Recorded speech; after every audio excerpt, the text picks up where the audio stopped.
Assalamualaikum warahmatullahi wabarakatuh. Apa kabar untuk seluruh pemirsa video saya dari Sabang sampai Merauke? Semoga selalu diberi keberkahan rahmat, dimudahkan segala urusannya, dimudahkan rizkinya, serta diberi hidayah oleh Allah Subhanahu wa Ta'ala untuk orang-orang yang belum mendapatkannya. Kembali dalam video kali ini, saya akan membahas keramat Pak Lutfi bin Yahya yang viral di media sosial, baik di media sosial TikTok, baik di YouTube, dan di media sosial yang lainnya. Keramat-keramat Pak Lutfi bin Yahya ini banyak yang mengupload. Kali ini saya akan membahas terkait keramat Pak Lutfi bin Yahya yang ditantang duel dengan 10 dukun, di mana dukun tersebut takluk di hadapan Pak Lutfi karena disuruh mengambil satu helai rambut Pak Lutfi saja tidak mampu. Nah, apakah keramat semacam ini ataukah kejadian semacam ini bisa disebut keramat atau tidak? Nanti akan saya bahas terkait kejadian semacam ini jika memang benar-benar terjadi. Namun sebelum masuk pada pembahasan itu, untuk seluruh penonton dari manapun yang belum subscribe channel saya, silahkan tekan tombol subscribe, kemudian like serta share video ini ke teman-teman agar yang belum tahu menjadi tahu. Yakinlah bahwa munculnya channel ini semata-mata untuk memberi edukasi kepada seluruh muslim di Indonesia agar tidak mudah terjerat oleh doktrin-doktrin sesat yang dilancarkan oleh orang-orang yang mengklaim dirinya sebagai cucu Rasul dengan mengatasnamakan agama. Selanjutnya akan saya tampilkan satu cuplikan video yang menampilkan cerita kehebatan Pak Lutfi bin Yahya yang ditantang duel dengan 10 dukun, dan pada akhirnya dukun tersebut takluk dan menjadi murid Pak Lutfi bin Yahya hingga saat ini. Silahkan penonton simak video yang akan tayang berikut ini. Suatu ketika, sekitar 10 dukun mendatangi Habib Lutfi bin Yahya. Secara tegas 10 dukun menantang keilmuan sang Habib. Beliau pun dengan tegas menolak tantangan 10 dukun. Kemudian 10 dukun pun mulai komat kamit membacakan mantra-mantranya dan mengambil satu keris legendaris. Dan diletakkan keris itu persis di depan sang Habib. Habib pun mulai tersenyum sambil berjalan mengambil sapu lalu menyapu keris dengan mudahnya tanpa membuang-buang tenaga. Kemudian Habib Lutfi mencabut sehelai rambut yang ada di kepalanya dan meletakkan sehelai rambutnya persis di depan 10 dukun itu.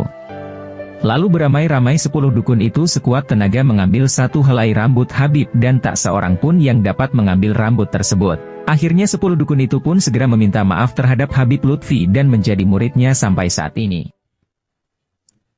Dari video yang baru saja kita saksikan bersama, di situ diceritakan bahwa ada 10 dukun yang mendatangi kediaman Pak Lutfi bin Yahya dengan maksud dan tujuan ngajak adu kesaktian. Dukun tersebut jumlahnya ada 10.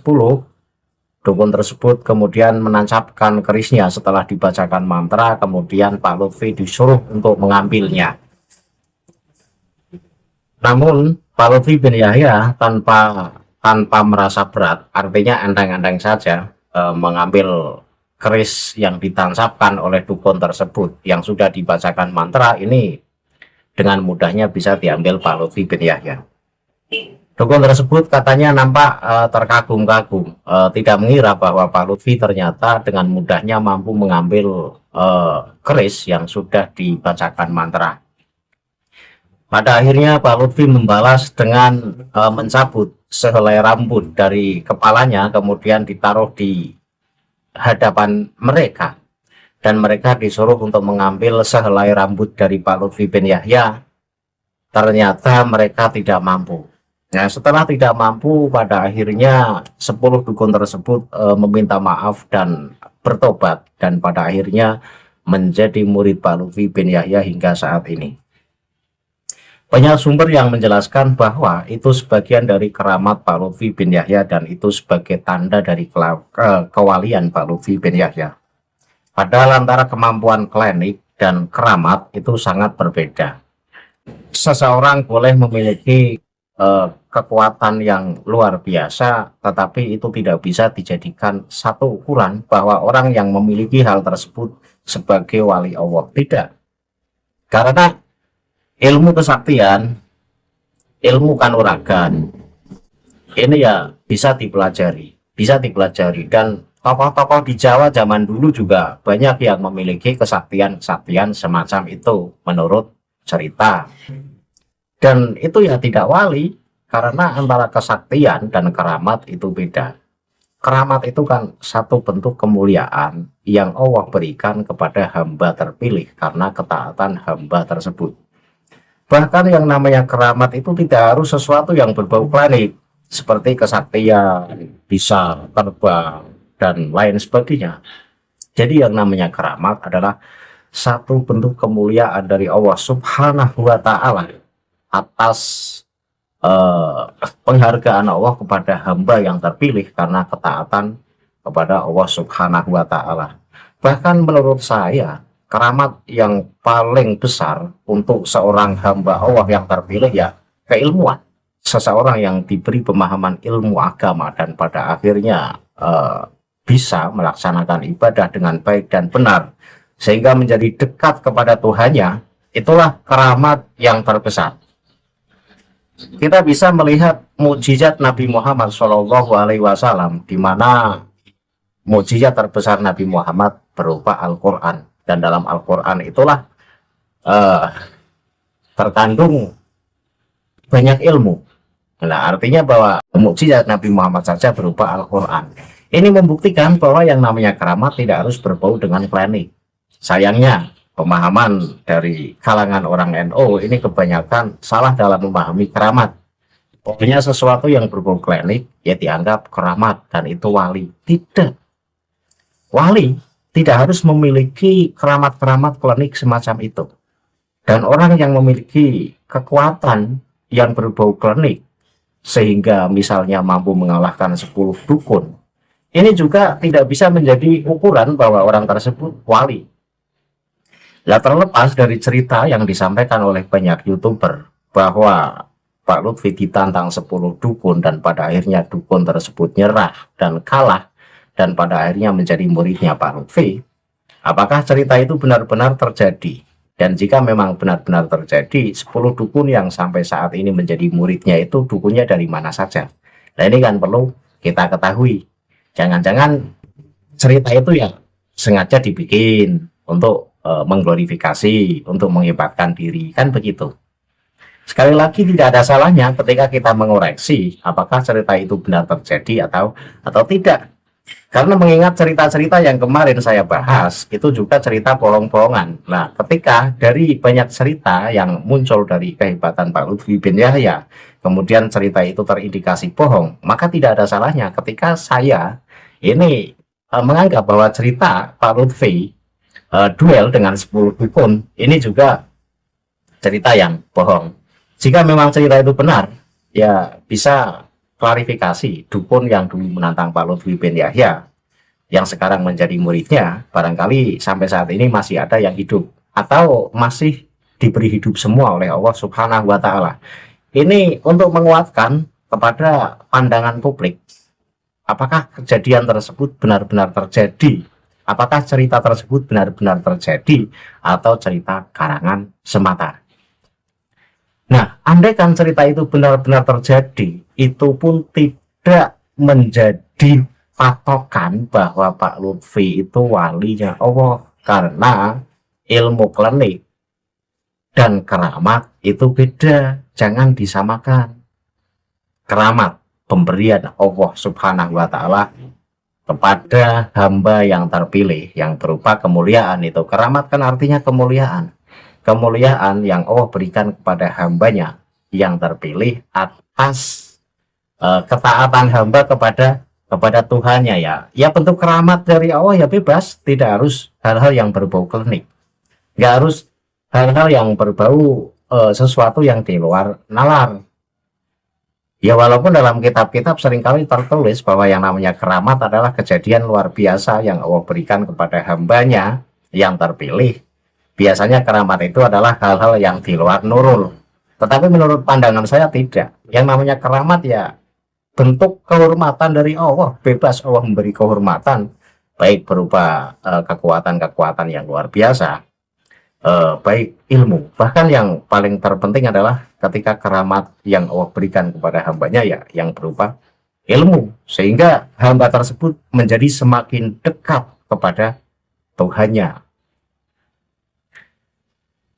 Sekali lagi, jika memang cerita itu benar terjadi, 10 dukun yang sampai saat ini menjadi murid Pak Lutfi bin Yahya bisa bersuara atau boleh bersuara memberikan pembuktian bahwa benar-benar dulu 10 dukun tersebut pernah menantang Pak Lutfi bin Yahya adu kekuatan dan pada akhirnya kalah dan sampai saat ini menjadi murid Pak Lutfi bin Yahya.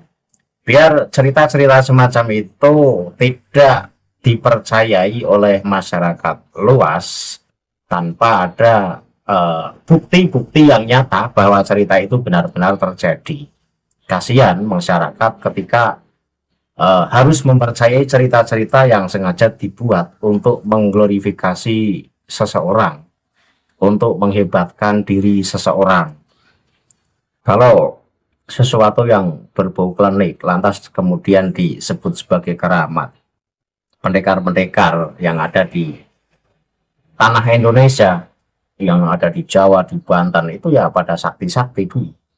Tapi ya tidak lantas itu disebut sebagai wali, karena titel wali dan orang sakti ya berbeda. Orang sakti adalah orang yang mempunyai kekuatan luar biasa, dan kekuatan luar biasa itu hasil dari belajar. Sedangkan wali atau keramat yang diberikan kepada wali adalah sesuatu yang luar biasa Allah berikan kepada hambanya yang terpilih, yang taat kepadanya.